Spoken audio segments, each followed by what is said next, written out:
Hello, and welcome to the Media Copilot. It's a podcast and newsletter all about how generative AI is changing the media, journalism, and the news. I'm Pete Pachal, and this week I'm mixing things up a little bit. Normally, I jump right into the conversation with one of the many fascinating people I chat with about AI. This week, I'm joined by my friend John Biggs, fellow tech journalist and media entrepreneur, and we're going to talk about what's going on in AI this week first. Before the conversation, then we will kick to that. And that conversation, by the way, this week is with Jeremy Caplan. You may have heard of him. He's a really influential guy in the worlds of journalism and AI. He's author of the newsletter Wonder Tools. So stay tuned for that. But right now, John and I are going to go over the latest stories in AI that matter most to media and journalism. Hey, John, how's it going? Howdy. Wonderful. Yeah, this should be fun. Say what? This should be fun. This should be fun. This It's should be already fun. My man, Yeah, how's been your week in the world of AI? it's been good. What's the AI is my business and business is good, as they say. I think I've gotten to the point in my writing career, especially when it comes to like content, quote unquote, and everybody hates that word, but that's basically where we're all headed eventually in the great content farms of the 21st century. And, soon the world of content will far outnumber outsize the world. Yeah, it's going to be a drop in the ocean. Yeah. So I mean, arguably, I'm scared for that to happen. I'm upset that that's happening, but also we can't just sit here and ignore it and just hope it doesn't go away, or hope it does go away, because it's not going away. It's going to be here, and it's going to destroy a lot of stuff before it fixes a lot of stuff. So I think that's what the goal of this podcast is. Now, yeah. I think. Well, and also there's a flip side to what the trend you're talking about, which is that even though in the world where content is proliferant, the human element, what journalists bring to the table, is arguably more valuable than ever, just because it'll be so rare. Let's not go that far, but you know what? I think that's the argument, right? That's going to be our discussion. I'm coming down on the I'm coming down on the side of the machines, and you can come down on the side of the humans, and we'll see where we meet in the middle, I think. Yeah, I mean, I think there's optimistic takes on both of those. But no AI is going to call somebody, right? Not yet, anyway. So you could. What did they just do? They just gave that robot dog voice, and it sounds like a British butler, so it can basically just talk to you while it's moving around. Well, yeah, and they did the Google Assistant that could call hair salons a few years back. So you could project that out to something that's calling sources. I mean, maybe not right away, but I could conceive that. At least. We could get to a point where the voice right now, in terms of voice, you have the uncanny valley. It's like, hi, who is this? This is Janie from the insurance company. Can I interest you in more Medicare? And then you respond to it, and it says, oh, that's great. Okay, well, I'm going to put you in touch with our salesperson, because it's like they just field those cold calls. In about a year or two, I think that's going to be so natural and so expected that you're going to be sitting there and like, oh yeah, this is normal, that a robot's going to call me and remind me that I need to do something, or that my kid did something weird, and not just like a recorded message, but more like an actual conversation. Well, and I also think the part where it kicks it to the human will get further and further down the flowchart. Like basically it'll be able to handle more complex interactions until like maybe even the majority of, say, sales calls like that are just completely automated. All right. Well, so you had a list of news stories. I guess we should talk about what we're supposed to do, right? Which is the news of the week. Okay. So have you heard of this thing called Nightshade? Have you read about this? So this was a research paper that came out of U Chicago, and it's basically it allows you to inject like weird images into AI, and it like poisons DALL-E. Yeah, basically it's you're kind of close. It's sort of changes the metadata essentially of the images. So the images look the same as they did before, but the AI thinks it's something else. So you could have a picture of a dog, and the signal it's giving the AI is that it's a cat. And if you do enough of these things, in the training data, it really messes it up. It actually doesn't take too many of these images too that are mislabeled. So if you put in like 5 to 10, or I forget what it is, but if you get a good chunk of images that are quote unquote poisoned, it starts to distort it. And then if you get enough, it'll actually give it a totally erroneous result. Oh yeah, Yeah, here it is. It's like I love 50, this. 50 makes it distorted, 100 makes it look even more distorted, and 300 makes it look like an entirely different thing. Yeah, somehow they turned it. The regular model, if you asked for a dog or a car or something, it would just basically give you a dog or a car. Or if you asked it for cubism, it would give you cubism. But if you poison it like even 100 times, the dog turns into a cat, Yeah. and then the car turns into a cow, and then all kinds of weird stuff. So the So I mean, guy who did this, I guess his name is Ben Zhao, and is a professor at University of Chicago. He sees this as kind of a thing to sort of take back the power, as it were, between the models and the people making the models versus the artists. Because it's like, yeah, there's all these initiatives that we hear about. You heard about Adobe, and now Getty Images is talking about we're only going to use licensed data, even though all the other models have pretty much just scraped the internet for mhm. stuff without clearly any compensation or any deal being worked out. And so he's saying like this is a way, because even if you take Adobe and Getty at their word, you kind of have to take them at their word. Like there's these idea that you're not going to scrape the whole internet for images. I mean, it's basically the honor system. Like who knows what you're using? So you don't even have to respect those robots.txt files that Mhm. companies put in to sort of prevent training data. So with this, if you have poisoned images for people who haven't basically done a deal with you, um, it screws up their models and then sort of forces them to do it. Is kind of the idea.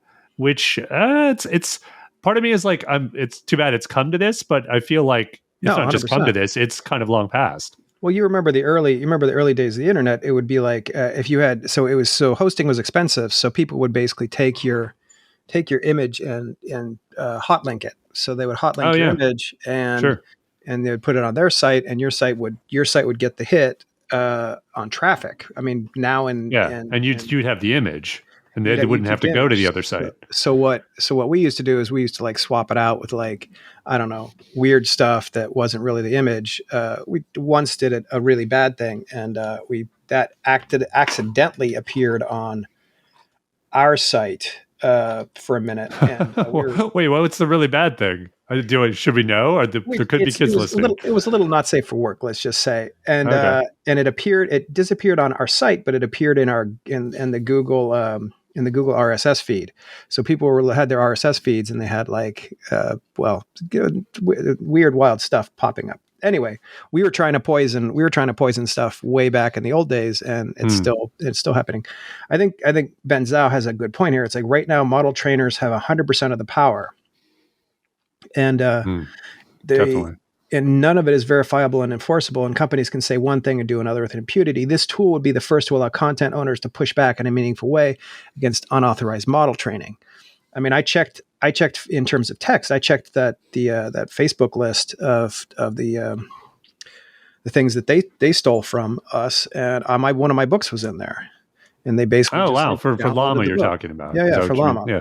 Yeah. So somewhere my book is just floating around, and it's part of the model. Well, this is Am kind I? of what I think about. Like if you apply this idea of the poisoning of data to beyond just images to um, text and everything else. I mean, they've talked about watermarking, but Mm-hmm. that's just sort of traceability. I don't know if it really like if I don't know if it's doable with text in the same way, but I also feel like text is much more. I wouldn't say much more obvious, but if there is a fact, for example, say the New York Times, and they already have, they've sort of Mm-hmm. said don't use our archives to train your data, and some model comes up with something that hasn't done a deal with them that is a fact that is really only available at the Times. Um, can they then that seems a little easier to prove than an image that may or may not have been trained on your images. But then again, are, That are we are we arguing that okay? So somebody found some piece of information that I don't know person X did something at time Y, and we want to have like a research paper or something. We want the AI to write us a research paper. Is that so bad that Hmm. we're using? I mean, it's exactly the same. It's exactly the same thing as actually going and just like cutting and pasting or whatever, right? We're going to use the quote anyway, Yeah. and the AI is doing it, or what human is doing it. Well, I think you're arguing for fair use, right? In other words, like, this is the big central question to all of this, which is, well, what's really so bad about an AI even doing that? Shouldn't it be fair use? Because people use do exactly this in a manual way all the time. Would do their bibliographies.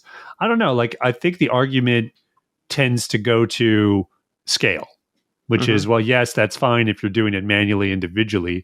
Once you do it at essentially the scale an AI can do it, that's sort of a different thing. It's kind of like reporting the Nielsen ratings from last night, but taking those, aggregating those, basically putting all that data in something that just puts it all together. That's Nielsen's whole thing that they sell, right? So I think this is the case to be made against the fair use of this is something similar. Um, yeah, I don't know where this is all going to shake out. I mean, obviously, this Yeah. is sort of a central question.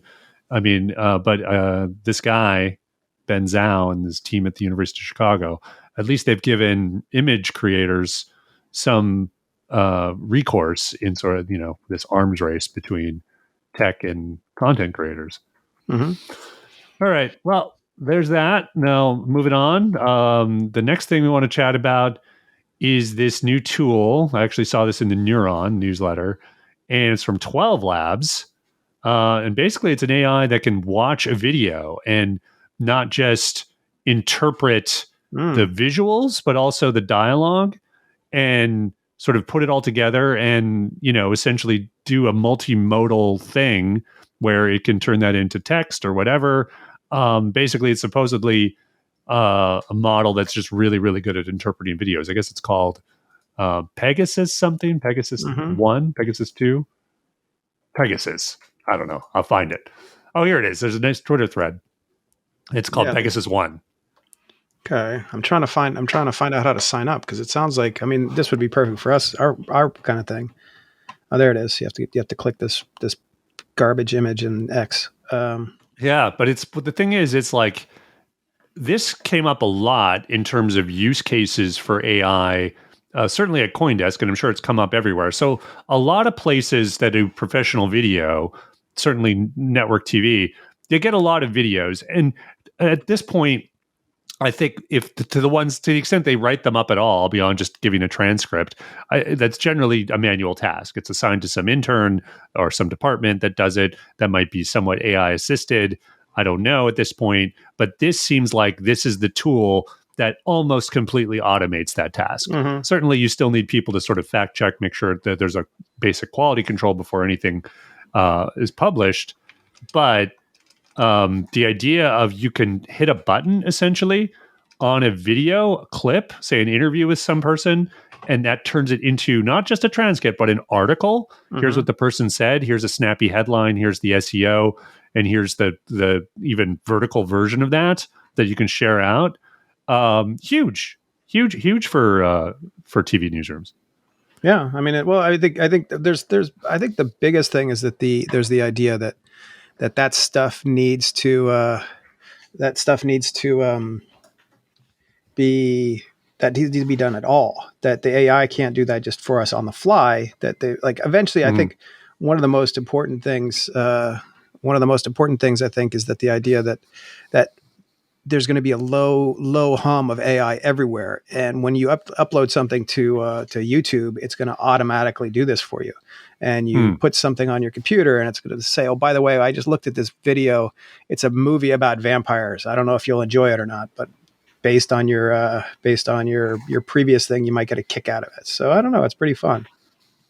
Yeah. Well, like I say, I think what this will do, like automating this thing that used to be, well, frankly, a tedious task for folks.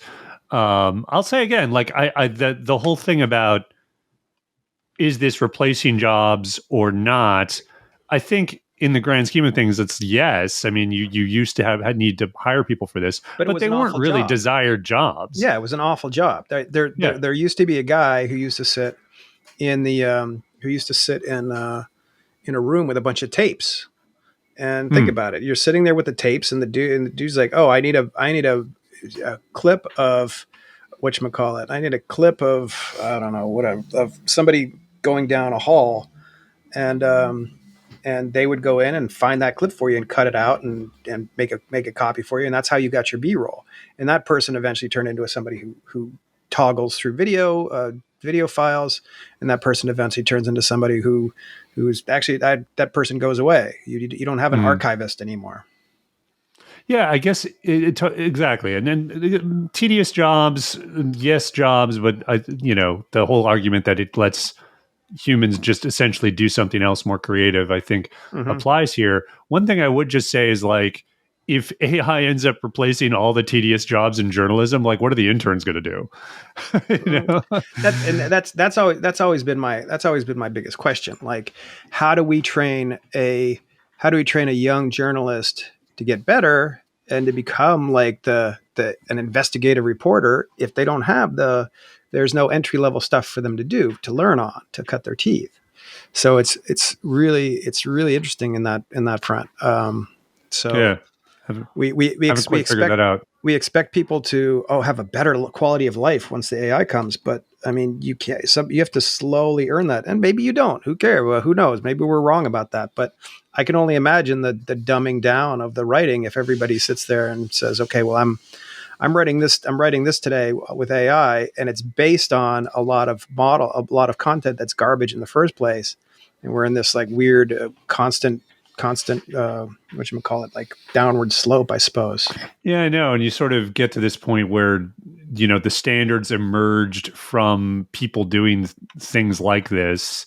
It feels like over time that, and just in terms of writing and um, being, process wise, I feel like the standards can only kind of start to come apart at the seams a little bit. Like Mm-hmm. I'm sure you had similar jobs starting out in journalism. Like I was doing basic copy editing with all, by hand with the little hand symbols and stuff like that. And Yep. although that doesn't really exist much anymore in journalism, I did learn a lot and became kind of a perfectionist with copy thanks to that. And I've certainly noticed since the internet and social media and everything proliferated, like that perfectionism, I'm not holding it up to be this thing. It's just a rare quality. Mm-hmm. But I don't know. We'll see what happens. Yeah. All right. What's Still the can't last? say no to this thing. I love it. I'm probably going to end up using it, whatever product Yeah. 12 Exactly. Labs releases with it. Okay, moving on. Another tool. It is an AI that is designed to clean up Wikipedia citations. So this was actually in Nature, of all Mm-hmm. places. And basically, it's a neural network from a London-based company, Samaya AI, Mm-hmm. and the neural network system is called SIDE, SIDE. Not sure what that stands for, but I'm sure it's some kind of acronym. And essentially, it goes through Wikipedia articles, looks at sort of these old broken links and the bad ones, suggests new ones, and just kind of cleans it up. And even though this is kind of maybe a little minor story in the world of AI here, I think anyone who's worked in media, certainly as an editor, has at some point in the last 10 years gotten emails from some commerce company saying, hey, your old article here has a link that sucks or doesn't work anymore. Link to my thing because I'm trying to Mm-hmm. drive SEO to it or whatever. Now that's the commercial version of this. The thing about that, like, I think most people just ignore those emails, but oftentimes they're not wrong that the link sucks or is broken. Yeah. And a tool that could sort of go in and sort of clean up content, particularly content that is supposed to be evergreen, and get better stuff in there, I think that could be super useful. Mm-hmm. Yeah, so it looks like according to Wikipedia users, 21% prefer the citations found by the AI, and then 10% prefer the existing citations, and 39% did not have a preference. I mean, that's kind of like, so I mean, look, this is so wonky that like I don't think I've looked at a Wikipedia reference or citation ever since I've used the thing. But, I've done it a few times. It's sometimes interesting to go and see the article. That's an interesting question. Article. Does it sit there and say, okay, dogs are canid or whatever, and then it finds something to back up that assertion and just says, okay, here's that assertion, and then it changes the citation, or does it change the actual text and says like dogs are really pretty or whatever? I don't know, something like that. Yeah, well, I mean, there's sort of a maybe slightly unrelated but sort of bigger thing that this article makes me think about. So cleaning up sites and links, and it's a nice sort of pragmatic application of AI. But I also just taking a step back and thinking about applying AI to large content libraries and extract either cleaning up stuff, but you could sort of also get bigger picture insights from those libraries. And one of the things that there was this was actually a couple of weeks ago now, maybe even longer, but it was like, it was reported that the Messenger was going to partner with Seeker.ai and essentially check its own site for political bias, because it basically wants to be, essentially an even-handed look at the world, right? Which I feel like is a great application of AI. I don't know if there's a lot of will out there to apply AI in that way, because it's like, I think a lot of sites are either consciously or unconsciously aware of their bias and don't necessarily want to change it. I mean, I think that'd be, in other words, like, if could you see CNN looking at itself and saying, what's our bias? And should we strive for more even-handedness? I think that's more of a soul-searching question, and I don't know if you really need an AI to tell you if any particular site is biased or not. Yeah, that's the and can the AI actually know of its bias? It can sense something, but I don't know what the heck it can sense, right? Yeah, interesting. And then there's the whole bias of the AI involved, and et cetera, and what trade data was it trained on? You don't know if that data is not biased. That's the absolute worst stuff. So anyway, yeah. So maybe like these sort of things are better applied at the micro level. Cleaning up links is a good start. Let's do bias maybe a few steps down the line. Yeah. All right. Also, something that came up this week, Anthropic. That's a company that came out of some folks that left OpenAI to start their own AI venture. They are they have crowdsourced, I believe, essentially what they think of as an AI constitution. So I saw this in Axios. And they basically sent out a survey now, and they said it was a representative sample of 1,000 Americans, and we'll trust them on that, although you can go and check. And they asked them sort of what values, guardrails they want the AI models to reflect. And first I just like to sort of think about the grand scheme of this. I mean, I feel like Anthropic does these kind of things. It's trying to bill itself as like the more conscience-centered AI giant or whatever. Is this? What do you think? Is this more of just a branding exercise? Is this a good idea? The only AI thing that's going to happen is going to do the only AI like whatever constitution is going to be some kind of like three weirdos from Stanford or whatever are going to write something like the Clue Train Manifesto. Remember that in the olden days? Yeah, vaguely.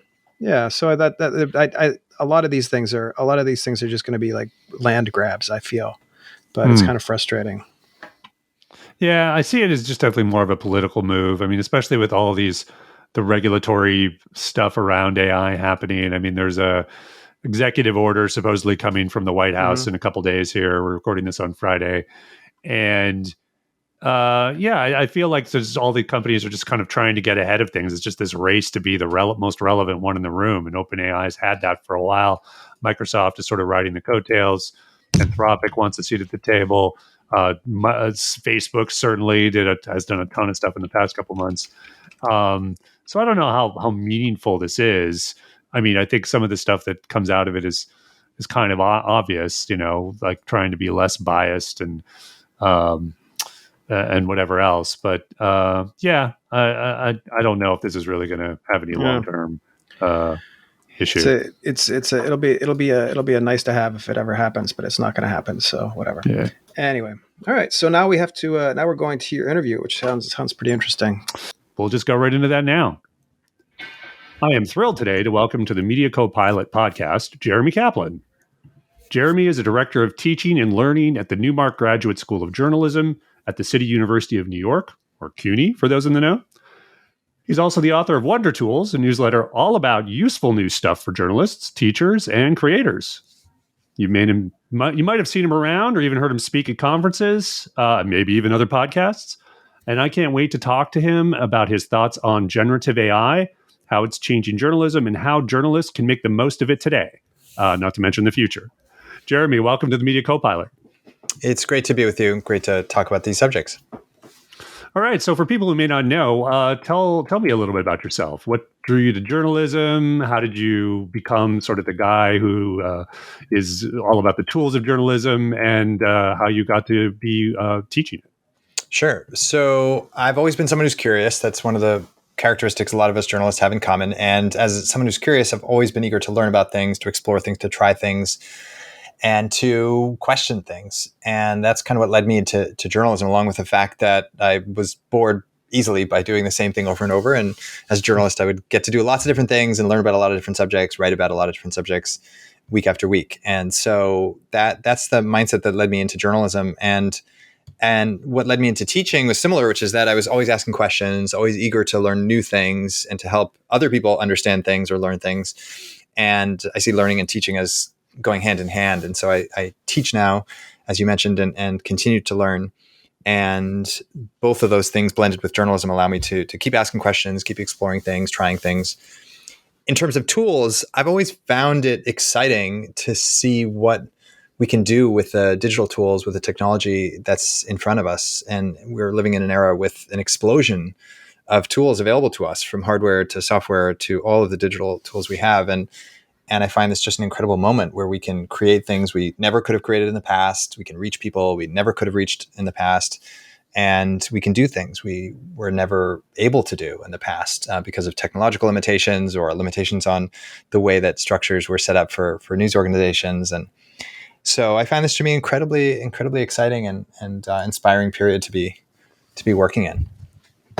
So I feel like we've probably seen similar changes at the same time in our careers. Like when, I sort of started out, things were just sort of going to the internet. And honestly, if I go all the way back to campus journalism, we were still even like digital was interesting, right? When we just suddenly could use apps instead of line tape and layouts and stuff like that.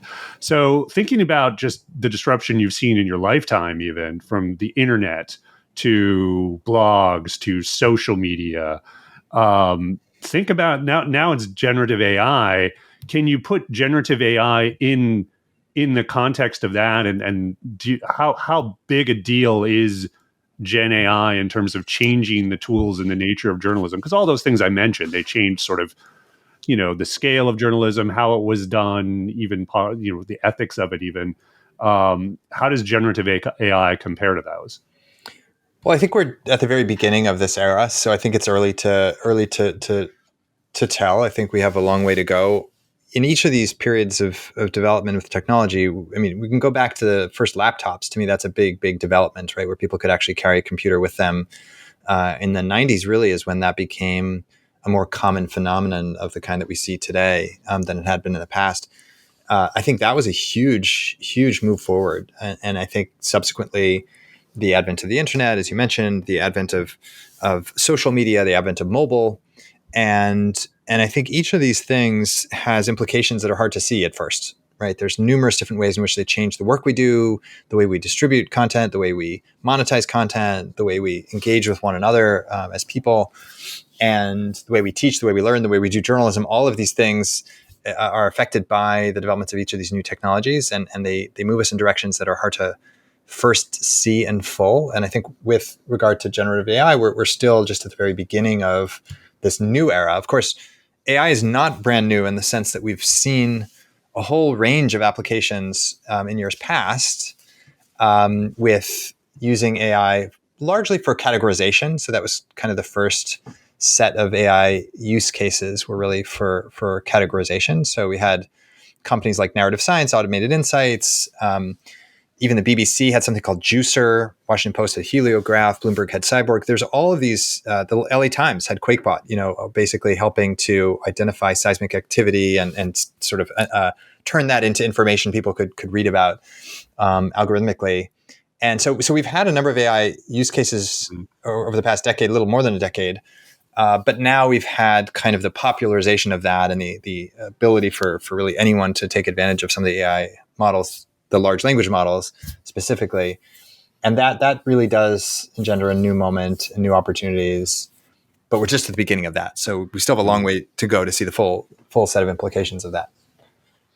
Cool. Like considering that, I guess, the use cases we've kind of already seen even prior to these easy to use generative AI tools, now that, it's essentially kind of becoming democratized, there's a lot of discussion about like, okay, where is it going to have the biggest effect? And I feel like there's sort of three main areas in media. So there's like news gathering, news production, and then distribution or like the reader experiences. Where do you think a generative AI is going to have the most impact the fastest? I think it'll impact all of those things. So I think it'll impact, first of all, how we look at data and information and how we kind of synthesize that, how we identify outliers in data sets, for example, using a range of new tools will allow us to take large data sets. A colleague of mine was working on a data set with 10 million accidents in New York City, for example, and using ChatGPT's Pro or Plus version to essentially do some preliminary data analysis on that large data set and coming up with some quick observations that could then be explored by a human, right? So that to be clear, the AI is not going to do all of the reporting. It's going to do a little bit of data analysis, identifying outliers in the data, patterns in the data, evidence that's visible in the data of some broader potential conclusion or observation. And then it's up to the human to assess that. Why might that be happening? What are the implications of that? What other factors outside of this data set might be impacting that? What kinds of questions might we need to ask? Who should we ask those questions of? How should we present this or summarize this? What other implications does this observation have? So I do think it democratizes the capacity for people to do that kind of large scale data analysis, and that's tremendously empowering. And it's also so early that most people don't know how to do that yet. Right. And we've also only seen just a couple of the first tools that offer that kind of capability. And so we just have a long way to go. But in the realm of news reporting and news gathering, I do think that's an important aspect of what the tools can offer is they can expand our capabilities as individual people, right? It's hard for us to keep in our heads, at least for me, what 10 million data points looks like or how to think about 10 million data points. But a machine can help me with that. Just like a machine can help put, 10 million pixels into a picture more easily than any individual human can. So I think for news gathering or news analysis and data analysis, I think it can be exceedingly helpful. For distribution, I think it can be helpful in the sense that we can get personalized or customized kinds of feeds, and we can get stories that are customized or personalized for us based on our zip code or based on our personal characteristics. If it's service journalism, for example, telling us how to prepare for a marathon, the AI can help potentially, bring in some of our own personal data, kind of quantified self data about our own, if we give it that permission, of course. Some people may not want to, and that's, of course, totally up to each person to make that decision.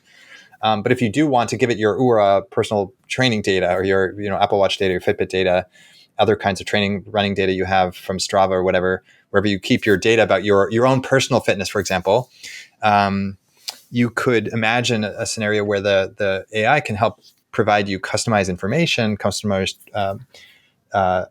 personalized service journalism, essentially, and that will, if that in fact is useful and interesting for people, and if they'd rather not receive a kind of generic news report of the sort that's available from large scale news organizations today, then the AI could have a significant impact on the distribution of news and its consumption as well.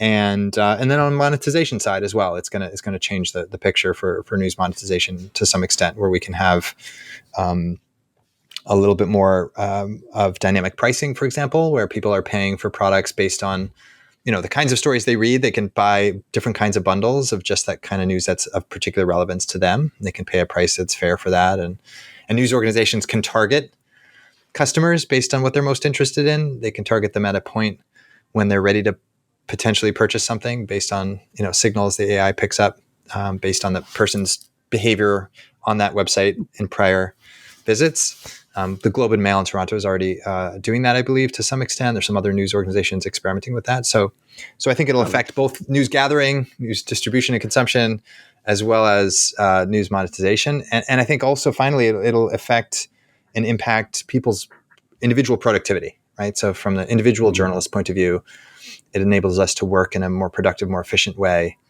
and to outsource some of the more menial tasks, that don't take advantage of our full brains, our full humanity, so that we can, as humans, be more creative and focus our efforts and our time and our concentration on the capabilities that make us really human and allow us to do the most interesting parts of the job. Yeah, I'm glad you brought it around sort of to the news production side of it, which is a bit of an interesting subject because some organizations have already gone there beyond just sort of the sort of the more automated tasks like the QuakeBot and stuff that you mentioned. A few publications have gone the way of trying to do generative articles. Some have sort of stepped in some dicey waters by doing that with hallucinations and issues. So it's become a bit of I wouldn't call it a third rail, but it's definitely become kind of an issue. So can you say, with that in mind, I guess, well, first of all, I would really like your thoughts on what effect that has had and how what we can learn from, I guess, some of those early experiments into generative AI, and then maybe talk a little bit about how those tasks you did talk about, like what are the rote things that we do kind of want to create efficiencies, I guess, in sort of an everyday journalist's day to day. Well, I try to take the long view on the individual errors and misuses of the technology or misfirings of the technology. I think with any new kind of hardware, software, digital service, digital tool we have, there's going to be some period at the beginning where either the technology itself misfires, or we can't figure out how to use it quite yet, or it goes awry. People when the capacity to do internet searches first was available to people, people weren't always sure how to use that. Sometimes they would they weren't sure how to credit things or how to use things with a fair how copyright applied essentially was still a little bit unclear to people in some cases early on. In each new era, there's ways in which people misuse the technology, or technology kind of misfires. I think as far as the hallucination goes, I think there's been a little bit of misunderstanding of kind of the central value of the tool when it comes to large language models, which I think of as being kind of really excellent for their language capacities and not necessarily for their knowledge capacity. So I think when you use an engine as a sort of source of knowledge, when you use it as Google, essentially, when you use ChatGPT as Google, that's created a little bit of a misalignment when it's really not designed for that. It's designed to be really a language engine, and so I think expecting it to know everything or to rely on it as a knowledge engine at this point leads to those kinds of hallucination problems.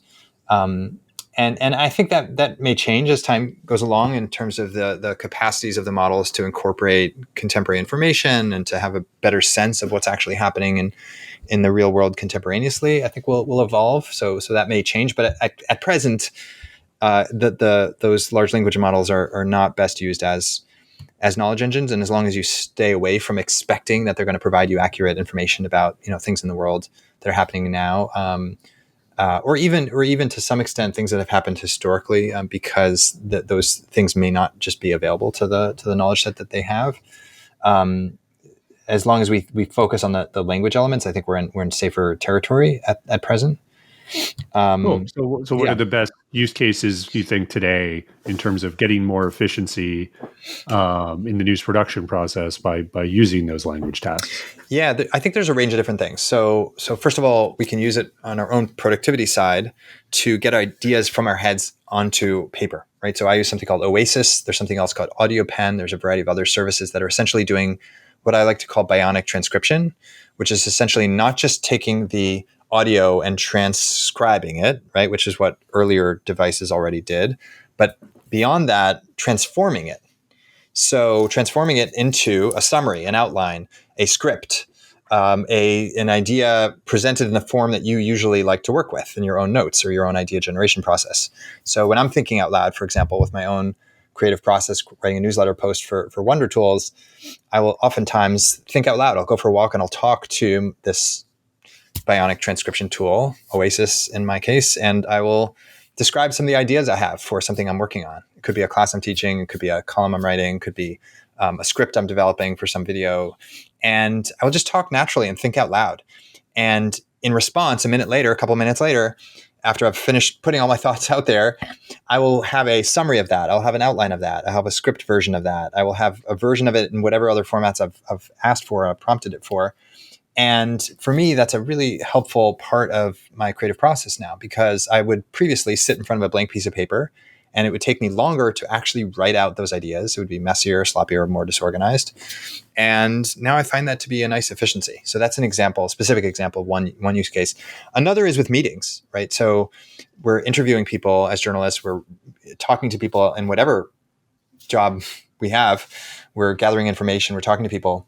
And tools like Blocks.app or Fathom or Supernormal or 4149.ai, all of these tools essentially act as AI transcribers where they will summarize the meeting, they will provide you key highlights, they will even allow you to query this transcript, right? So what were the key points that this person talked about? What were the key criticisms they had or concerns they had? What were the questions they had? Those are all things that are going to make it easier for you, the human, to then act on that, add it to your reporting, add it to your writing, add it to your project management workflow plan, whatever you're doing. The AI is acting as an assistant essentially in making your workflow more efficient. And so those are two day-to-day things that are super useful already for me and for others, and are really practical and cross-functional, really. Whatever your kind of work you're doing, they're probably relevant to some extent. And a third example I would say is doing kind of menial tasks with multimedia. So if you are recording audio, for example, or you are creating video, there are certain technical tasks you typically have to do which are menial and take time and are not necessarily the creative side of the work. So for example, cleaning up background noise in audio files is time-consuming work. It's relatively tedious work. And it's work where most people I know, at least, would say that's not the most enjoyable part of the job, is not cleaning up the background noise or editing the background audio. So AI can take care of that for you, and it can do similar kinds of things increasingly in the video realm too. And it will do more and more as time goes along. With audio, with tools like Descript, it can clean up the ums and uhs or filler words as well, right? That's another kind of menial task. Now, there are some who would say, and I know a couple of people who would say, well, we have to be careful about that. And I think that's a fair skepticism or concern to have. We have to be fair about the extent to which it's changing people's voices or changing their way of speaking. So I think there are limits to the ways in which we use it, or we should be cautious and thoughtful and intentional about how we use it for multimedia purposes. I'm not a big advocate for replacing people's voices with audio generated version of their voices and a sort of day-to-day, every like cloned voices. That's not necessarily what I'm kind of advocating here in terms of addressing the menial tasks. I'm more talking about the kind of functional menial editing of sound and color correction, those kinds of things that are tending to be less, what I would consider to be less creative tasks. Other people may see them differently, and other people may enjoy doing those tasks or find that they can do them more effectively than the AI, in which case, go for it. That's great. But for many of us, most of us, I would say, who aren't necessarily finding a lot of glory or joy in doing those menial tasks, it can help us save time for the more creative aspects of the work, like actually talking to people, actually coming up with creative ideas. So those are a few examples of practical ways in which the AI can be time-saving. It can also be helpful from an editing point of view. So if you are writing something on a regular basis, you may be, we all may be, facing blind spots, things we're not aware of that we're doing in our writing or not doing in our writing. There may be aspects of stories that we're not considering, voices we're not including, perspectives we haven't considered fully. And we can essentially paste in paragraphs or sections or outlines of our material and say, like, what am I missing? What are the blind spots here? What might a critic say I've left out of this outline or this summary or this paragraph. And that can be a helpful role for the AI to play for those of us who don't have necessarily an editor sitting next to us for everything that we're working on.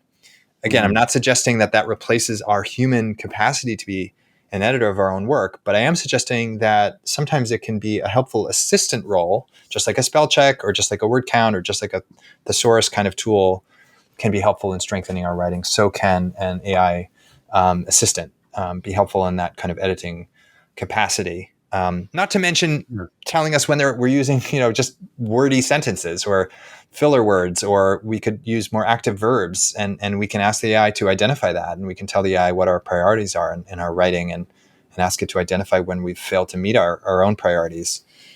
So we're not meeting someone else's standards. We're setting our own standards and our own objectives, and tasking the AI in helping us and assisting us to achieve those objectives in our writing, for example. So those are some examples.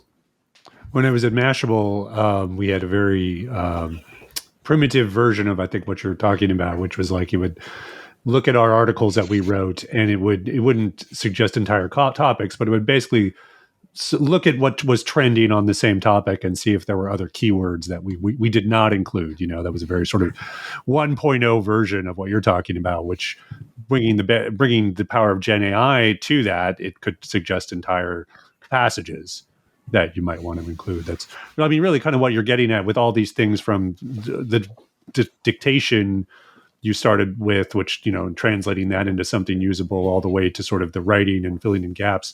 It's like you're really outlining what I would call like a reporter co-pilot, almost like, and I feel like that might be kind of not quite an end game, but like something to strive for in news production. Let's touch on that a little more, because I always think about this and like how to get from here today, generative AI, to there, and with the sort of testing and abstraction of those tools. Like sometimes it comes up, for example, prompting, and some people ask me sometimes, like, do I have to get good at prompting? Do I have to be a prompt engineer now? And I guess I'd like your thoughts on that. What is being a good prompter, or having some experience with that? Do you think that's going to become a necessary skill in journalism, or do you think it's going to start to be abstracted more and more by other tools that essentially discern what you want from either what you're doing or what you're saying? The latter. I think that the tools will get better and better at understanding what our intention is, what our meaning is, what we're looking for. And as an example of that, if you use DALL-E 3 right now with ChatGPT Plus, it already allows you to create pretty sophisticated generative AI images without having the mastery of Midjourney prompts that some people are talking about in the Discord communities. You don't have to spend months mastering these arcane ways of describing an image to use this tool that ChatGPT allows you to do with DALL-E 3. Basically, it kind of understands from your natural language what you're looking for, and it gives you several different options, and then you can iterate on that. You can say, okay, that's good, but can you take this part out, or can you remove that? Can you make it more like this? So you can essentially dialogue with the image engine and create something that's more effective, and you don't have to have a degree, a mastery of prompts. I think each realm is slightly different, and so we'll see different tools experiment with different interfaces and different ways of having the person who's creating something, the creator, interface with that tool. Some of them will be chat based. I think that's a natural way for people to iterate on something. So, for example, if you're using a generative AI tool to create images or to create video, you may not know exactly what you are looking for until you see something that's not quite there, right? You see an image and say, oh, well, no, I need it to be more of this, right? And you couldn't have done that from the beginning because you didn't realize it until you see the first version of it, right? You don't know what you're looking for until you see some version of it that's not quite there. So I think a lot of these tools will probably have that kind of a chat interface where you can iterate on your command. As an example of that, Kapwing is a really nice video editing tool, web-based video editing tool that is moving towards this kind of chat-based video editing interface. So rather than trying to master, 100 different menus within Adobe Premiere or Final Cut or something, you can basically say, you know what, it looks dark. Can you help me lighten it up? Or let's bring the audio in after the first 5 seconds, not right at the beginning. And it's much more intuitive and natural for someone to operate software that way than to kind of have to master every subcommand and keyboard shortcut. That's kind of yeah. Yeah, no, it's a sort of a dream future for software. My friend Harry McCracken has a term for this. It's like self-aware software, where if you think about old school Microsoft Word and the millions of toolbars and things that if you were a true guru, you would know to use. Think about just asking the program to do it for you, so you don't even need to know where all these things are. Just seems like this is going to become a natural thing, and that maybe tools like Canva vis-a-vis Adobe start to sort of take more and more of well, I don't, not necessarily market share, but like are become more usable. That said, Adobe is certainly going whole hog into Gen AI too. So, we'll see how that shakes out. You said something you said earlier, I wanted to sort of circle back on, because you touched a little bit on kind of on ethics in a sense, because this sort of comes up obviously with generative AI. You talked about with sort of cloned voices. I once I think about this with images. You can ask Dolly or Midjourney or whatever to give you an image in the style of perhaps an artist, or give it prompts that align that way. And even though you could argue, well, a simple opt-in, opt-out on either the artist's point or some legal considerations might make that safe, I feel like there's an umbrella or an overarching concern about these kinds of tools being used en masse that sort of cheapens the whole exercise. It's kind of like you can actually very plainly see even today with all these image generation tools that stock imagery, that whole market is already being disrupted and will probably look quite different in a couple of years. So that doesn't sound like a good thing, you know what I mean? Like, in other words, like these disruptions certainly happen, but as you think about using the tools and the changes that'll make to people's livelihoods and work, how do you sort of, is there a framework we can think about this ethically? How do you think about it? I think there are a lot of challenging issues with any new technology. As you said, it disrupts a lot of what we've done before. And so when there's disruption, there's typically people whose approach to work is endangered, right? In other words, so when we have the capacity to use Unsplash, right? Unsplash to me is a good example of a disruptive kind of platform or tool that essentially allowed us to get pretty high quality Creative Commons imagery. And that made it a little bit harder for those who were selling those kind of images previously to make the case that what they were selling was something people needed to buy, because that was something for a lot of people, they weren't optimizing, they were satisficing, right? So they were trying to find something good enough. And so I think the same is true when you can generate, and even more so when you can generate something with AI. Why, from the perspective of the consumer, the customer, why should they be paying for someone to custom make something when they can custom make it themselves?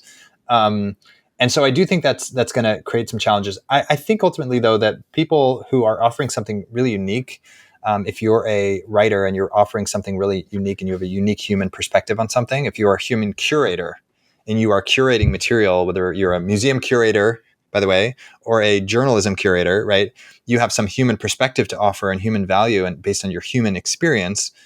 And I think there's an audience that will be eager to have that human perspective, that human curation.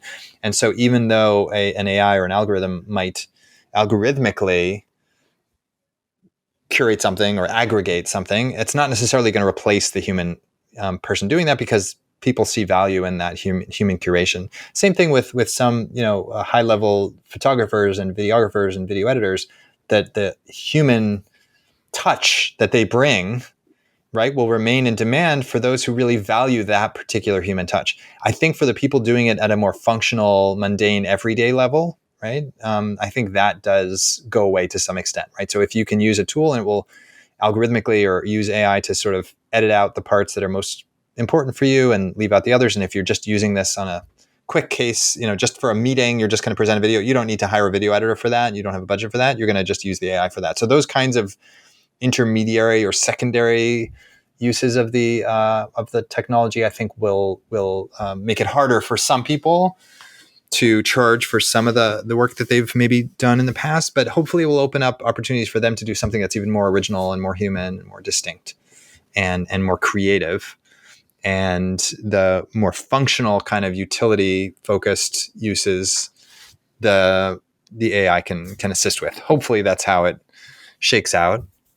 And that's, it's not ideal for everyone, and I don't think we should paper over that or ignore that. There's people who lose out, just as there are writers, right? There are writers who are producing kind of very functional copy for their law firm or whatever, and it's like internal communications, and it's like they're producing a functional summary of such and such meeting reports or whatever. Maybe they're not going to be able to do that because the machine can do that pretty well. So I think those kinds of tasks where the AI can do it really well, the AI will do it, and people will let the AI do it, and hopefully they'll give something else. They'll give the human something else more human to do. I won't ask the question of what happens when the AI gets good at everything, because I think we all know the answer. But that's probably ways out, I hope. So it's still early days, in other words, and particularly for newsrooms. And a lot of newsrooms are really just starting thinking about this, getting guidelines out, experimenting. What advice do you have for those newsrooms that are really just starting to go down the path of generative AI and figuring it out right now? I think the first thing to do is to look at what is the most frustrating set of tasks for us internally. What are the things that are wasting our time, taking our time, and not enjoyable, not efficient, not productive, not useful, not moving the needle, and yet time consuming and effort consuming and frustrating and demoralizing and so forth. So if there are tasks like that people are doing, we should find ways to see if AI or other tools that aren't even AI related can help us with. So that's the first thing. Second thing is, for our readers, and we can flip these if you want, because they're both equally important. For our readers, like, what are we not providing to our readers? What do our readers need? And by readers, I mean also listeners or viewers or whatever kind of media format we're working in.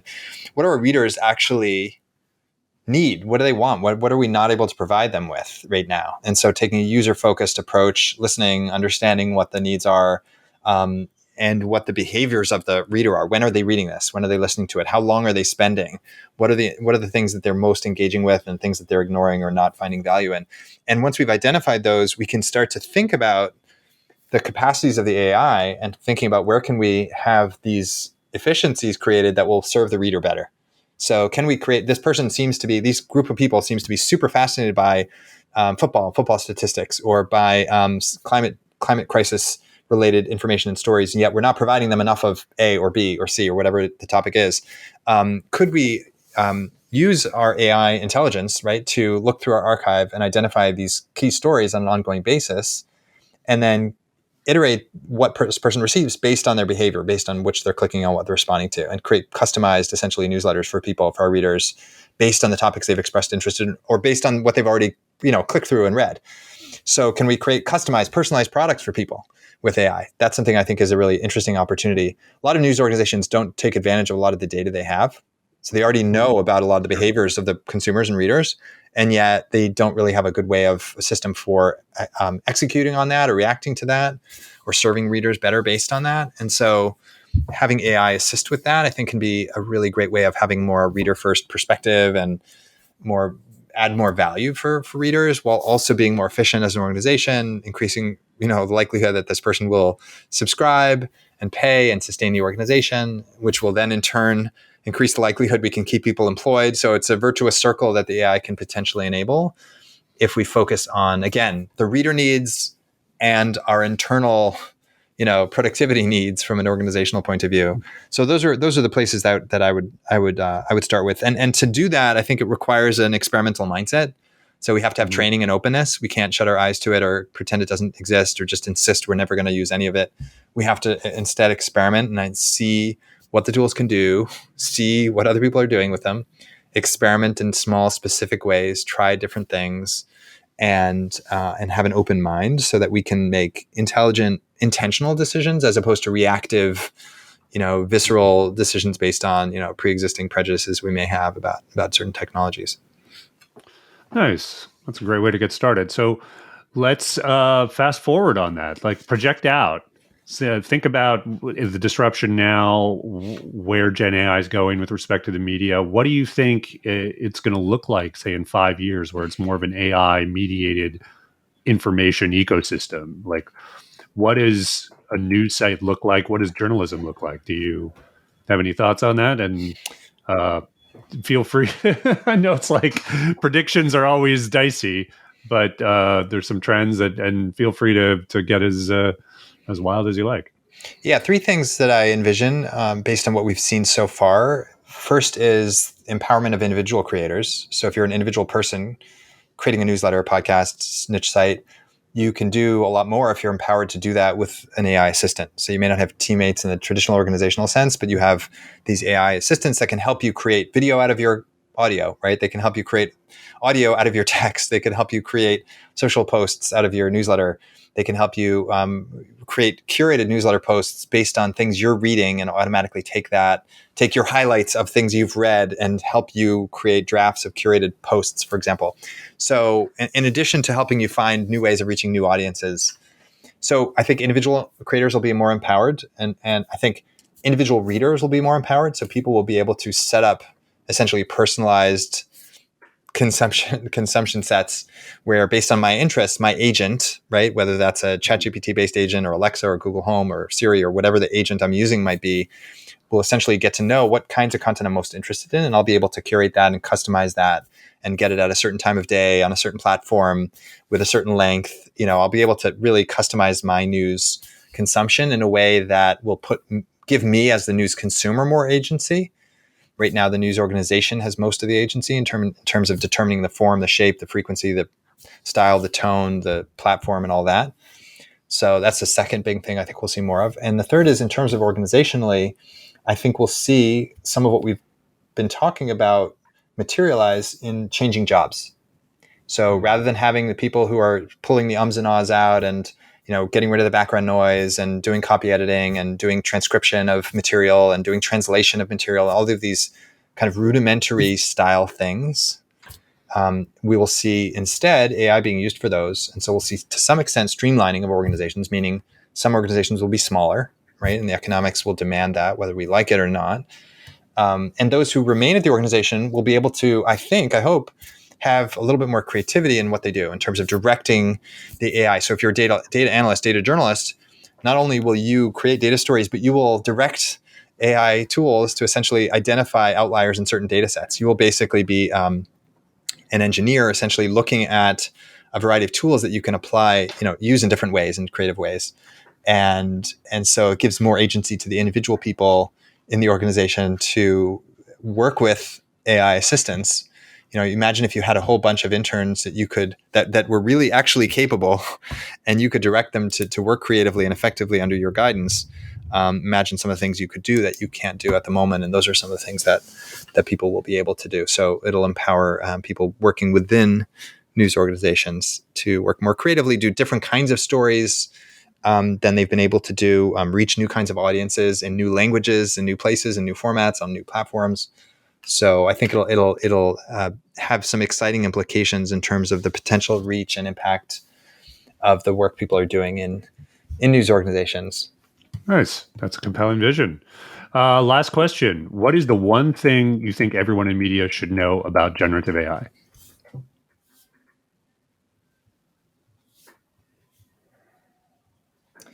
It's not as complicated as some people think. You can start very simply, very easily, using a whole range of platforms. Google Docs has AI built in. Canva has AI built in.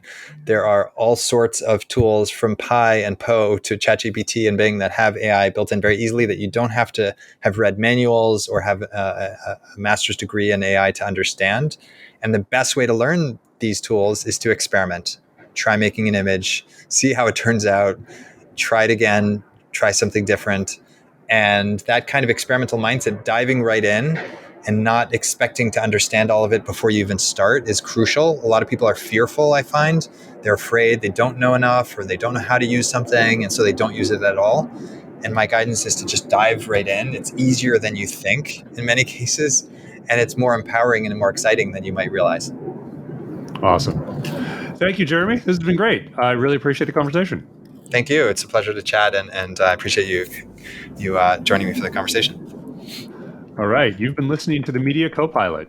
You can subscribe to the newsletter at mediacopilot.substack.com. You can also subscribe to Wonder Tools, Jeremy's newsletter there too, at Substack, not necessarily my site, but it is recommended. You can also follow on Twitter at the Media Copilot. Be seeing you in the future.